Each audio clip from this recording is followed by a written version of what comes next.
umutekano watosikaye mu mujyi wa Bujumbura byongeye kuyangara hamaze gufatwa abantu basaga 600 nk'uko ugiye kumva iyi video y'umuvugizi wa polisi mu mujyi wa Bujumbura. Bamwe barabita abama, abandi barabita aba Red Tabara, abandi barabita interahamwe. Hamaze gufatwa abasaga 600.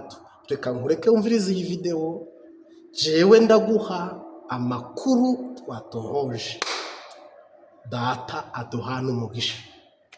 Igikorwa cyo kugira ngo zibungabunge umutekano mbere zikinge amabi yoba zari zigize iminsi zikora bimwe mu gifaransa bita prevention. Mwabonye abantu bakuze, mwabonye abana, mwabonye mbere harimo n'abafasoni. Bajya abantu mwabonye n'abantu bashika ku 283. Muri rijoro rya Kenyene niho inyamiramabi zabafatiye mu bice bitandukanye byo ngaha mu gisagara ca Bujumbura. Harabafatiwe mu mashamba y'uruzi Ntahangwa na Mugoboka, abandi bafatirwa mu mashamba y'uruzi Gikoma, abandi bafatirwa mu ishamba riri nyuma ya Grand Seminaire. Murabona hajya ku ruzi rwa Muha, abandi bafatirwa amaja kwitanganyika, abandi bafatiwe mu mashamba y'uruzi Kanyosha mu gice ca Kibenga na Gisyo, abandi bafatirwa munsi y'ibiraro by'izo nzuzi duje kuvuga ari mu Gikoma Ntahangwa mu biraro bibiri na Kanyosha. Abo bantu rero tuvuge yuko abene igihugu wa Bujumbura bahora batakambira igipolisi, amara twebwe turabona yuko hari ibintu by'umutekano muke y'abantu bari kwariyunguruza mu ijoro. Twebwe natwe nk'inyamiramabi iyo nkuru tumvise turayikorerako, twasanze hariho ibice bimwe bimwe by'ukuri abene igihugu twasanze batarize gusema. Tuvuge nko kwibarabara bita Mwezi Gisabo, Boulevard Mwezi Gisabo, ryari ndi bose abarundi bose bahora bazi gitwa Boulevard du 28 Novembre. Mu miseze kwibarabara rikuru Boulevard Mwezi Gisabo haratowe ibiziga bitatu by'abantu, kandi abantu inyamiramabi zigiye kuraba ntibizasanze bagonzwe n'imodoka. Twaribagije mbega none abantu bawiciwe hehe, bava he, cyangwa bazanywe ibiziga biciwe ahandi hantu? Ubwo ntibyo biva muri abo bantu baba mu mashamba bashwanye bakicana hanyuma bakaza guta ibiziga hano, cyangwa ubwo ntibo ari abafashwe kuko nyine nizo nkozi z'ikibi zije kurambura hanyuma zikabica?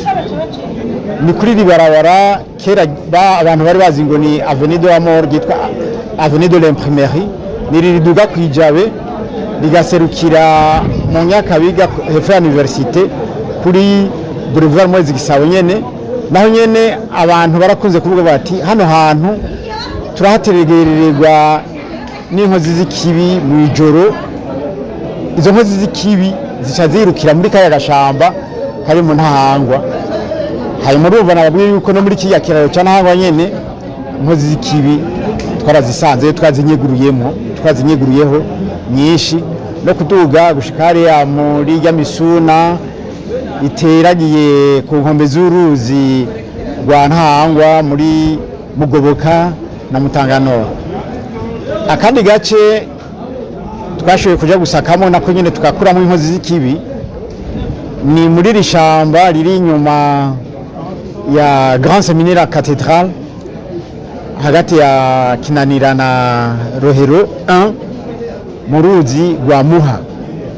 Aho rero naho nyene hafatiwe inkozi z'ikibi. Aha niho z'ikibi zafatiwe abo bantu twakwita inkozi z'ikibi kuko ntibamyekana neza, biragoye kubamenya. Ni muri aya mazu ari muri quartier Gisyo na za Kabondo hafi y'ikiyaga Tanganyika ku ruzi rwa Kanyosha, aho ikiyaga cyateye muri quartier. Abene igihugu bagahunga amazi, bo baca bagenda bakubaka nk'ivyari bakibira muri ayo mazi abene igihugu bavuyemo. Nico kimwe na hariya muri za Nyabugete kote y'uruzi bita Mugere.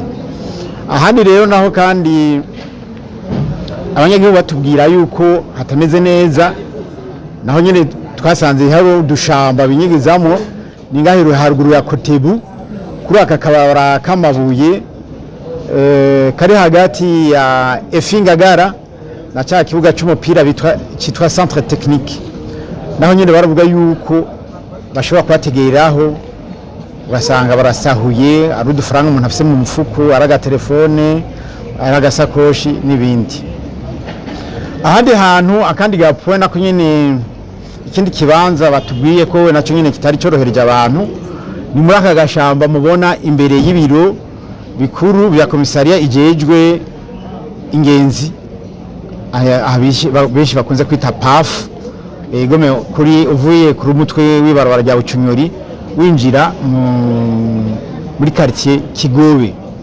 Aho se rero Inyamirama bizumvise ayo makuru yuko abantu bariko baridoga, zarakoze igikorwa kijanye no kuraba no gusuzuma barabe vy'ukuri.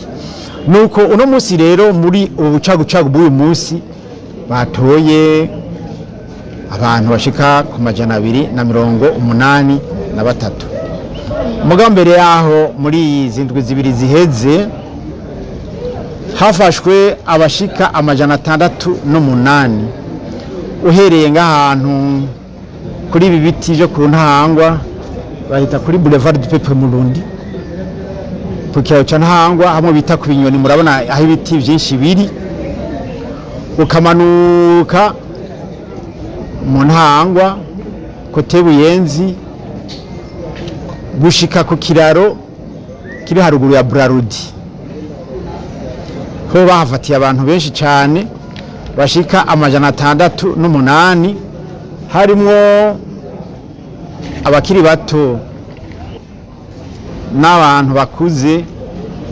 Kwibarabara ry'icenda route nationale numero 9 ibarabara riva ngaha kuri Rond-Point des Nations Unies kuri permanence ya CNDF de Derija ku Muzinda, naho nyene hafi kiraro ca Gikoma hakunda kubera ubukozi bw'ikibi cyane cyane kuba taxi moto no ku bantu biyunguruza kuri twa dukinga tw'imoteri bicajeho dukuki, ugasanga umuntu yatse lift cyangwa habuze ngo ntwaraha yashikaho bagaca bamukivya. Abagizi ba nabi nyene bagaca badorongera mu mashamba ya Gikoma canke hirya gatoyi hariya muri amashamba yazanya Bunyegeri za Kivoga. Harimo nagira nibutse yuko uyu munsi hafashwe mu n'abana bamwe bafise bari munsi y'imyaka 18, bafise imyaka 16, 15, 14. Mbere hafashwemo n'agahinja kari kumwe na nyina wako n'abandi bakuze. Nibutse yuko harimo rero muri abonye b'igitsina gore bashika 16. No camvuga nk'igikorwa gikorerwa kuri aba bantu bashitse hano muri kino kigo kijejwe kurondera amakuru y'umutekano. Aba OPG baca bakora igikorwa cyo kurondera umwidondoro w'abo bantu. Abana bashoboye kumenyekana basubizwa mu miryango iwabo, badoshe kumenyekana naho ni igikorwa duca dukorana n'ubushikiranganje ujejwe gufatana mu nda kugira ngo barabe ingene abantu batunganirizwa. Abantu bakuze nabo bafitiwe muri ubwo buryo.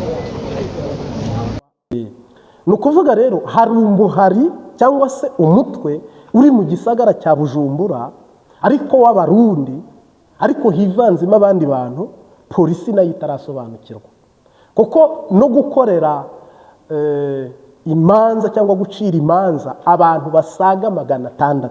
Ni abantu benshi cyane, 280 ukuyemo abagore ngo 20 nk'uko abyivugiye, muri 600 abagore 110 nk'uko yabyivugiye, abandi bose ari igitsina gabo. Ni ukuvuga Bujumbura yarinjiriwe, irazengurutswe, iragoswe. Bujumbura ifite umutekano muke ariko bishingiye ku ndongozi zarangaye.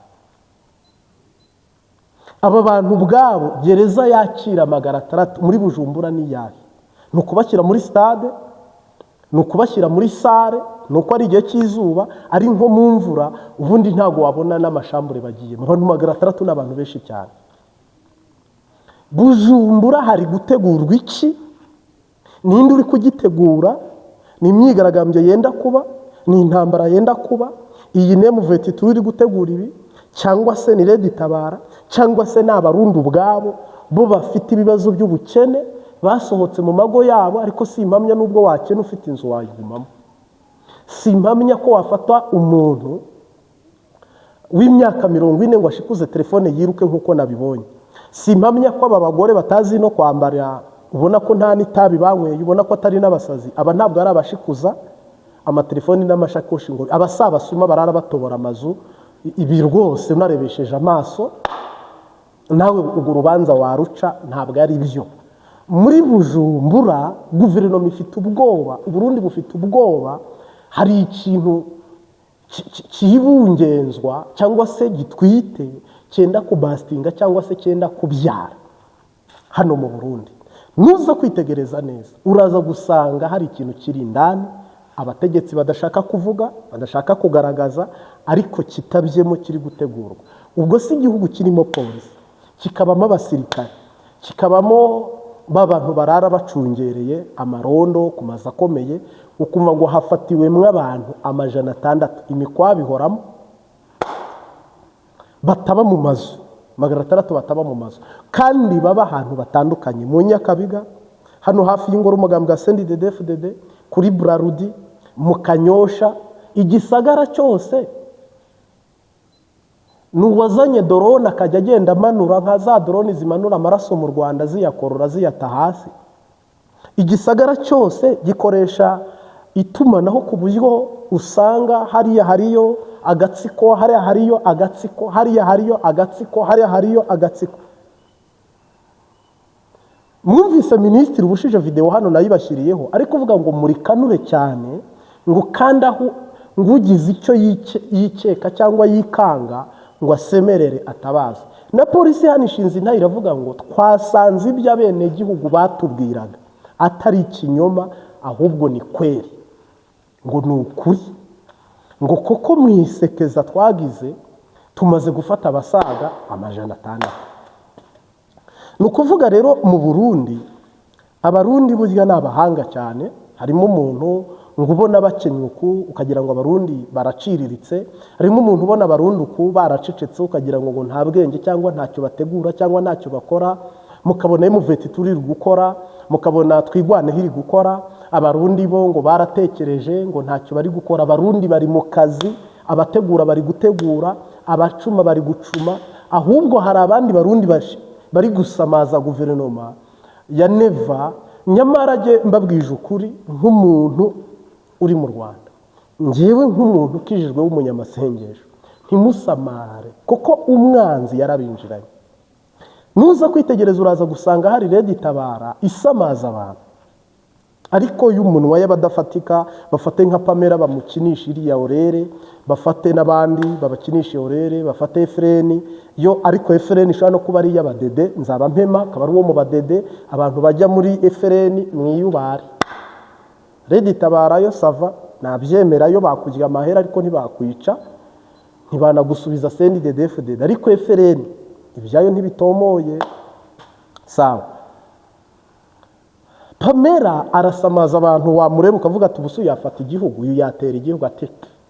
Ntimwumvise ko mbaye haga avuga ngo nabanywa umugi baraho, ngo nabataye ingongo nyine, ariko strategy y'urugamba, strategy yo gufata igihugu. Hari abantu basamaza, mwe mukareba Pamela, ariko inyuma ya Pamela hari inde. Red Tabara ntabwo ari Pamela. Pamela avuze iki muri Red Tabara? N'umuntu asanzwe ariko ibyo tunabyihoze. Ahubwo hari urunogo runini rwateguwe bimba, hari umugambi mugari wagutse, hari ibintu bidasanzwe biba biri gutegurwa byo gufata igihugu cy'u Burundi, ariko hakaza abasamaza nk'abari abo kuri TikTok, ku buryo nyine nawe umureba ukavuga ati asha wowe kweri ntunteye ubwoba, ugomba uvuge, ugomba urire, ugomba wiyamamure, wowe kweri utaramenya no gufata inkoho. Numvise arimo abasesenguzi n'abanarize bavuga ngo uriya ni baringa ariko igikorwa nyirizina kiri gutegurwa. None se ibi ngibi byabaye ejo muzabibona n'Ingozi mu bice byose naho babayore, kandi abo bari gufata nibyo koko harimo n'abantu batifuriza neza igihugu. Icyo cyo nanjye ndacyemera. Harimo abantu uretse ko Burundi yenda se buriya bamwe bari bunicwe, bandi bagiye kubajyana mu iperereza, abagabo babakande, babakubite, babameneho amazi, babadihe, babaca intoki, babakeba amatwi, bamwe banabice kugira ngo bamenye neza yenda ikibagenza cyangwa ikibazanye. Abantu 600 ni abantu benshi, ngira ngo ni ikintu kitoroshye, ni dosiye ngari, dosiye y'abantu 600 no kubabaza ukicara ukajya ubaza umwe umwe. Si ibintu byakorwa indwi, si n'ibintu byakorwa ukwezi kumwe. Kame mu bw'igihugu noneho abo bantu 600 nubababaza bari muri Bujumbura, ibaze nawe riske nanone urabuteje kuko ni benshi cyane. Nukuvuga rero mwebwe mwiyubaha, umutekano ntago wifashe neza, ndetse nuko CNDD-FDD yihagararaho, bundi umujyi nawe ushyira muri lockdown, imipaka yisanzwe ifunze, ariko umujyi wose buriya generali koko bibaye ari iby'ukuri, kaba atari generali mu biharage, kaba atari generali mu bikera, kaba atari generali mu nkwavu, kaba atari generali mu mavoka, akaba ari generali furu w'intambara yarwaniye iryo peta akajyambikwa, nafunga buri muryango, igisagara cyose nagishyira lockdown, ku buryo umuntu aba mu mujyi baza hakomoka n'ahaturuka n'icyo akora, udafite icyo akora akaba ari muri famiye mu buryo buzwi. Ibintu by'akavuyo ukavuga ngo umujyi urimo abantu 600 bataba mu nzu, tufashe mu gihe cy'indwi imwe, mu ijoro rimwe polisi ikegeranya abantu 600 barara ku gasozi mu gihugu cy'u Burundi. Nose uturutse Bujumbura mu mujyi werekeje ku Musaga, uhagenda n'amaguru ukagera muri Rirare. Turutse Bujumbura mu mujyi werekeza mu Kamenge, ugenda n'amaguru. Ufashe werekeza ku Mutakura, Side, Noro, Weste, Garide no na Side, aho hose ushobora kugenda n'amaguru karangiza umujyi wa Bujumbura. Uyu mujyi wa Bujumbura ni umujyi mutoya. Kumva rero ngo harimo, nayo mpamvu polisi yafashe abantu mu mujyi hose icyarimwe. Kumva rero ngo Bujumbura polisi yananiwe n'igisirikare kirananirwa, abantu 600 barinjira, ariko sahizi hakaba nta muntu uramenya ubujigitifu cyari kibazanye cyangwa icyo bari bagambiriye gukora cyangwa ibyo bajejwe. Impossible. Rero hari igihe mwebwe mushobora kuba muzi ko ngo igihugu kirakingiwe, kada no mu mahoteli barimo, no mu mazu barimo, hano hatandukanye barimo, bose bari kuri misiyo imwe, bategereje ijambo rimwe rya Niyombare cyangwa bategereje irya Makenga, ariko ubwo nta Niyombare nta Makenga, cyangwa bategereje Rugabo, cyangwa bategereje ijambo ry'umuyobozi uwo ari we wese bivanye n'uwagutumye cyangwa n'uwukorera. Buriya ijambo rimwe ritegerejwe ni iry'umuntu umwe ararasa yinjira, abarimo imbere nabo barwana. Niba mwibuka 2015, 2016, 2017, iyo umuntu wo kumutakura yarasaga, wumvaga no kumusaga arashe. ukumva mu Nyakabiga ararashe, uwo mu Kinama ararashe, uwo mu Kanyosha ararashe, noneho umujyi wose bikamera nk'aho babwiranye. N'utu dutsiko rero dutanguye, kandi leta ikaba itangiye kwinjira mu bene gihugu, itwaramo abarengana n'abari bo, itwaramo abazima n'abatari abazima, n'abasuma n'abatari abasuma, n'abari gupfa. Polisi igatangaza ko umujyi harimo ingorane, ubwo bisaba ko abantu bataha kare, bisaba ko abantu bagenda bigengesereye, bisaba ko abantu bagenda bikingiye. Si ndiyo? Niba rero mu mujyi wa Bujumbura nta mutekano urimo, polisi ikabivuga uku, ko harimo abantu bangana uku, bose bafite indi misiyo itandukanye n'iya Neva, bafite misiyo itandukanye n'iy'undi muntu uwo ari we wese, bafite gahunda zabo, kwangiza cyangwa se bafite uwo bategereje cyangwa uwo barindiriye uza kubaha amabwiriza. Ni ikibazo cyoroshye, ni ikibazo kidasanzwe kandi gikomeye. Ibi rero nabyo niyo mpamvu mu byabaye inyamiramabi zarikanuye, reka mvuge nk'ababandi ngo zarikanuye, zacanye ku maso, zishobora gufata abo mutafashe nabo. Si ubundi Bujumbura irimo nde? Si ubundi Bujumbura henda kuba iki, hari gutegurwa iki ko mbisubiyemo? Bujumbura umuriro uzaka, umuriro uraka. Bujumbura yicariye ishyiga rishyushye. Bujumbura uharasenga menshi, kuko ntuzi nose abenegihugu baravuga bati ariko je ndi muri quartier, uhise ntawe nzi, watambutse ntawe nzi, agatakira polisi. Abo bantu mutazi bakora iki mu gihugu? Abo bantu mutabasha kumenya. N'umupolisi nuza gutega amatwi yavuze, ariko ukayibegwa iyavu ukayibegwa n'iyajya. Ndetse disikuru ntabwo ashobora kurangiza ngo akubwire ati urumva abantu twafashe nta bicanyi cyangwa intego yabo ni bavuze ko hagiye kubaho iperereza kuri abo bantu bafashwe, bakamenya nyirizina ibikorwa byabo. Bujumbura rero nibituranye na Uvira. Bujumbura ikaba ifite ikibazo cya Ruzizi, Cibitoki ya Rugombo. Bujumbura M23 twigwaneho bakaba bayisugereje bayegereye. Bujumbura je nayishyira muri lockdown, homboka. Ndi Neva, ndi Prime, kuko hari umuvugizi wa polisi, hari na minisitiri w'ingabo, hari abantu b'abasirikare b'injyamunyu bagomba kumenya ko igihugu gikingiwe. Abo rero wagira ngo siho bari. Ntabwo ushaka kumbwira ngo abantu niba uturanye n'umuntu woroye inzoka, imbwa cyangwa umwanzi wawe, ntusinzira ngo uheze my friend. Turanye n'umurozi urabyuka saa 9 ugasenga, mu gitondo ubyuka kare ugasenga, urasohoka ugasenga, wanyura mu marembo ugasenga. Umutekano urawukaza kuko uturanye n'umurozi. Igihugu barakirarira, igihugu barakirinda, igihugu baragisikirita, igihugu bakitaho nk'akabebe.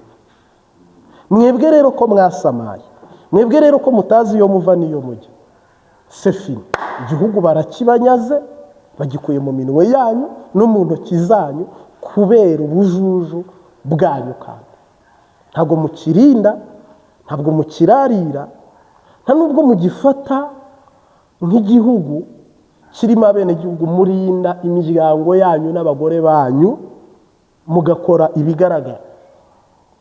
Naho ibihugu nyabihugu, doroni zirara zikora, kubuteri zikarara zikora, zose ziveye umutekano. Abasirikare bakarara bagenda, abapolisi bakarara bagenda, bose ari umutekano. Kamera zo ku muhanda zikaba ziri gukora, zose ari umutekano. Kamera zo mu ibarabara hasi, mu muhanda hasi, zikaba ziri gukora, zose ari umutekano. Hoteli mu gitondo ugatanga raporo y'abaharaye cyangwa bahiriwe. Umujyi witwa Inenevi, Yona Imana imwohereza kuhaburira akajya itarushisha. akaba ariho ahungira. Ni ukuvuga ngo ndarisanisha n'irindi jambo, Bibiliya ni uko ngo ibwira Sawuli ngo arimbure ikintu cyose cyo kwa Ahabu,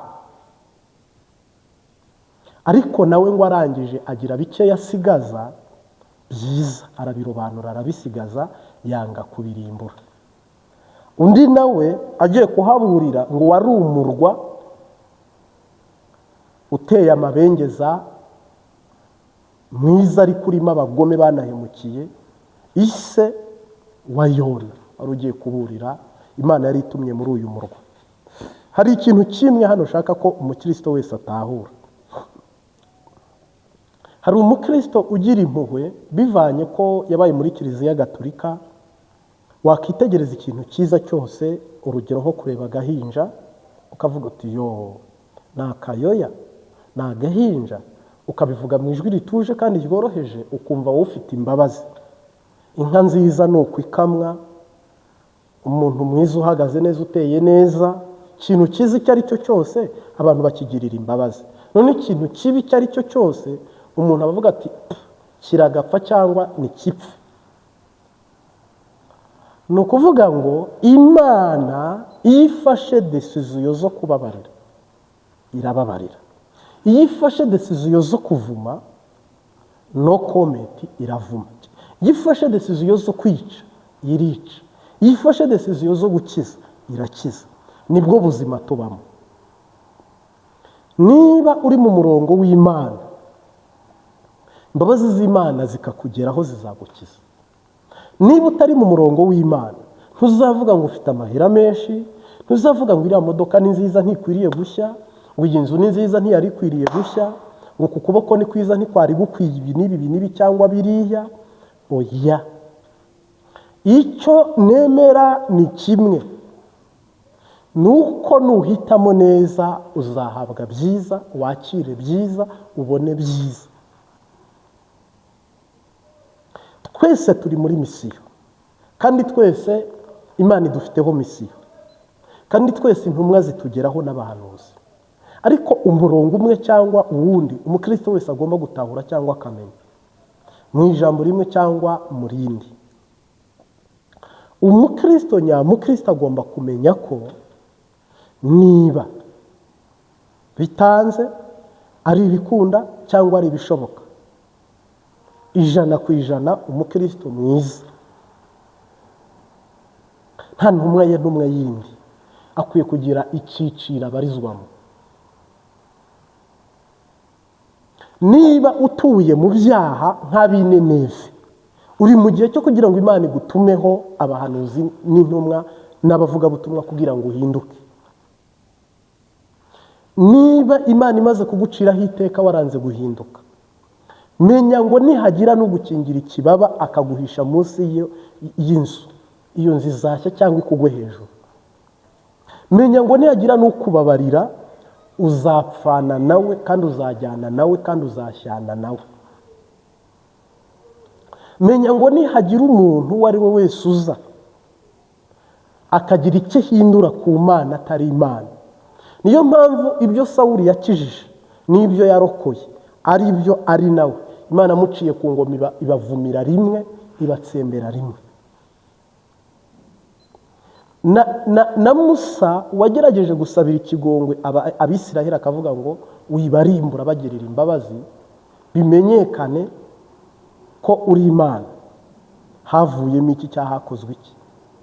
Imana yarabababariye ariko bagwa mu butayu, ntabwo bageze i Kanani. Yirengera umutima wa Musa. Hano rero dufite abantu bavuga ngo padiri arasengera, pasiteri arasengera, marita arasengera. Nibyo koko, ariko kugusengera kwanjye nuko turi abavandimwe. Niba turi abavandimwe, umwami n'umwe, ijuru ni rimwe, maraso namwe, umutima n'umwe, isura n'imwe, sava, turi abavandimwe. Ntabwo nkusengera uri mu byaha ngo ugume mu byaha.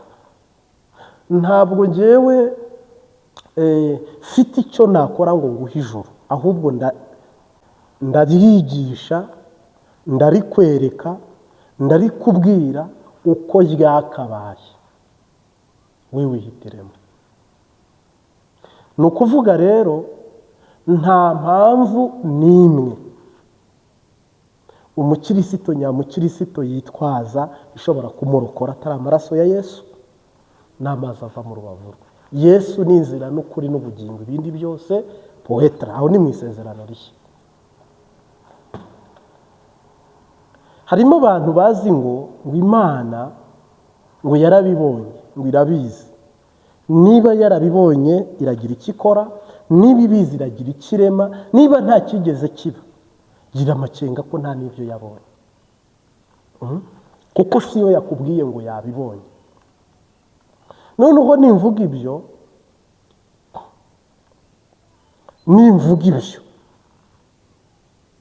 haramuka mvuze ibyo,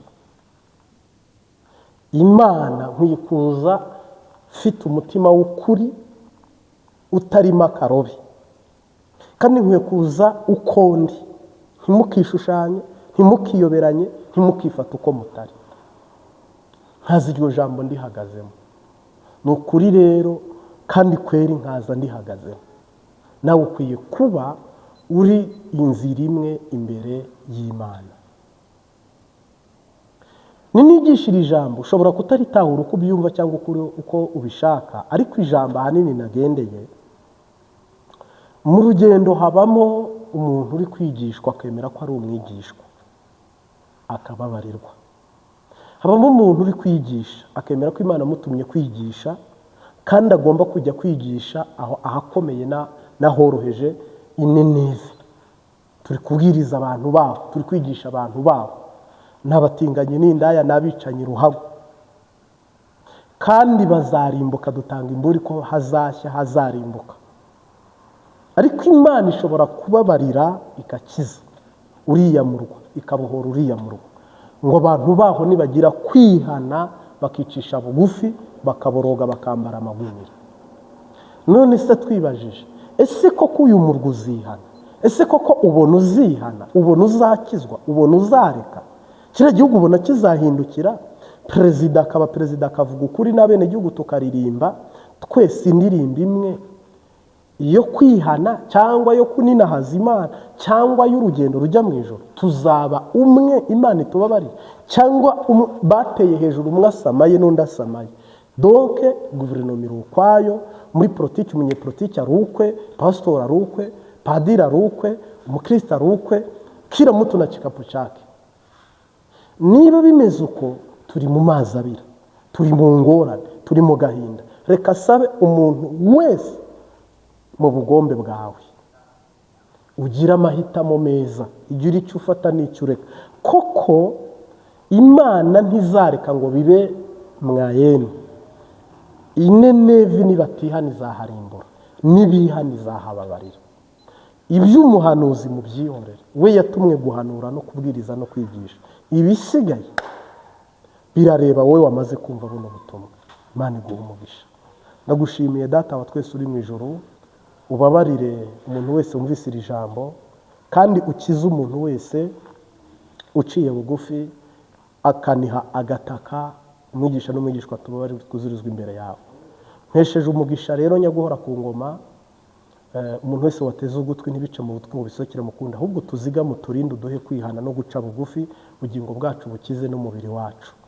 Uyu murwa n'iki gisagara uharebane amaso y'imbabazi, kandi ubarambure ikiganza k'imbabazi ubagirire ubuntu n'impuhwe mu izina ry'Umunyanazareti. Amen. Merci beaucoup. Ciao ciao. Shalom shalom.